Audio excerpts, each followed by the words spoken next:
अस्सलामुअलैकुम वरहमतुल्लाहि वबरकातुहू। अज़ीज़ तलबा व तालिबात, आप सबका खुशामदीद है हमारी यूट्यूब चैनल जेके बोस फाउंडेशन क्लासेस में।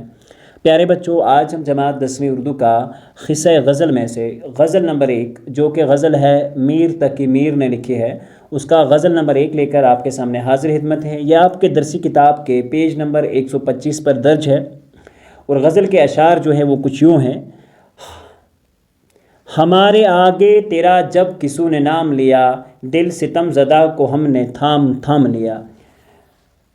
किसू से मुराद होता है किसी, तेरा से मुराद तेरा होता है, दिल सितम ज़दा होता है वो दिल जिस पर जुल्म ढाया गया हो, थाम लिया से मुराद होता है पकड़ लिया। तो प्यारे बच्चों, इस शार की तशरीह कुछ यूँ होगी। ये शार मीर तकी मीर की एक गज़ल से लिया गया है। इस मतले वाले शार में, यानी कि जो गज़ल का पहला शार होता है उसे मतला कहा जाता है, में मीर अपने महबूब से मुखातिब होकर इरशाद फरमाते हैं कि ए मेरे महबूब, जब किसी अनजान बंदे ने तेरा नाम मेरे सामने लिया, यानी कि किसी अननोन पर्सन ने जब उसके महबूब का नाम उसी के सामने लिया, दिल तड़पने लगा, मेरा दिल जो है वो तड़पने लगा, बेकरार होने लगा, और मैंने हिम्मत करके अपने बेचैन और बेकरार दिल को अपने दोनों हाथों के सहारे थाम लिया। यही मुराद होती है इस शार से कि हमारे आगे तेरा जब किसी ने नाम लिया, दिल सितम ज़दा को हमने थाम थाम लिया। तो प्यारे बच्चों, इस गज़ल का शार नंबर 2 जो है वो कुछ यूँ है। वो कजरोश न मिला रास्ती में मुझसे कबू, न सीधी तरह से उनने मेरा सलाम लिया। यह गज़ल का दूसरा शार है। कजरोश से मुराद होता है टीढ़ी राह चलने वाला, यानी कि उल्टी राह चलने वाला, जो कभी सीधी राह ना चले। रास्ती, ठीक है, ईमानदारी, रास्ती से मुराद होता है ईमानदारी। कबू से मुराद होता है कभी, कबू से मुराद होता है कभी। तो इस शार का जो तर्जमा है वो कुछ यूँ है। ये शार मीर की एक गज़ल से माहूज़ है, यानी कि लिया गया है। इस शार में मीर अपने महबूब की बेरुखी का इजहार करते हुए फरमाते हैं कि मेरा महबूब मुझे सीधे रास्ते पर कभी नहीं मिला। जब भी मैं कभी अपने महबूब से मिला, उसने जुल्म सितम की इंतहा यहाँ तक की कि कभी भी मेरे सलाम का मुकम्मल व भरपूर जवाब तक ना दिया।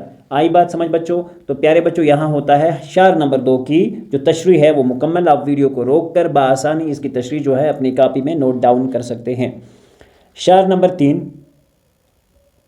मेरे सलीके से मेरी मोहब्बत में, मेरे सलीके से मेरी निभी मोहब्बत में, तमाम उम्र में नाकामियों से काम लिया। आई बात समझ बच्चों?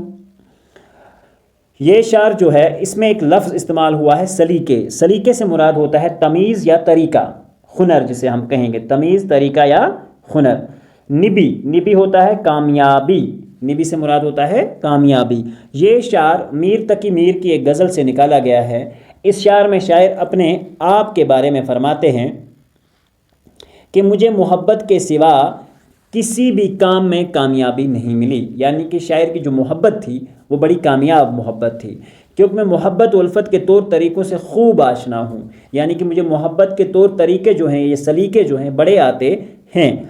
बाकी दूसरे दुनिया के कामों में मुझे हमेशा मायूसी ही हाथ लगी है। शायर इस शार में कुछ यूँ फरमाते हैं। इसके बाद इस गज़ल का मक्ता जो है, यानी कि जो आखिरी शार है वो कुछ यूँ है। अगरचा गोशे गज़ी हूँ मैं शायरों में मीर, अगरचा गोशे गज़ी हूँ शायरों में मीर, मैं मीर पे मेरे वो शार ने रोए ज़मीं तमाम लिया। आई बात समझ बच्चों?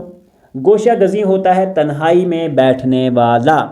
ये शार मीर तकी मीर की एक गज़ल का आखिरी शार है। इसे मक्ता वाले शार में मीर फरमाते हैं। ये जो मक्ता वाला होता है, क्योंकि गज़ल के आखिरी शार को मक्ता कहते हैं। फरमाते हैं कि अगरचा मुझे दुनिया भर की शायरी व शायरों में ज़्यादा ऊंचा मकाम अब तक नहीं मिला। ये फरमाते हैं कि मैं उनसे बड़ा दूर हूँ, यानी कि उस मकाम तक नहीं पहुँच पाया, फिर भी मेरे अशार जो हैं, जो मैंने वो शायरी कर रखी है, पूरी दुनिया में काफ़ी मकबूलियत हासिल कर चुके हैं। जो इसके अशार हैं पूरी दुनिया में बड़े मशहूर हैं, और इन अशार की बदौलत से मेरी शोहरत भी आगे बढ़ रही है। आई बात समझ बच्चों? ये है इस गज़ल का मक्ता और आखिरी शार। तो प्यारे बच्चों, چینل پر بنے رہیے اور اگلے ویڈیو میں آپ چینل کی پلے لسٹ میں جا کر بآسانی دیکھ سکتے ہیں کہ غزل نمبر 2 کی بھی ہم نے آسان تشریح کر کے رکھی ہوئی ہے۔ ویڈیو دیکھنے کے لیے آپ کا بہت بہت شکریہ۔ ملتے ہیں اگلے ویڈیو میں، جب تک کے لیے اللہ حافظ و نگہبان۔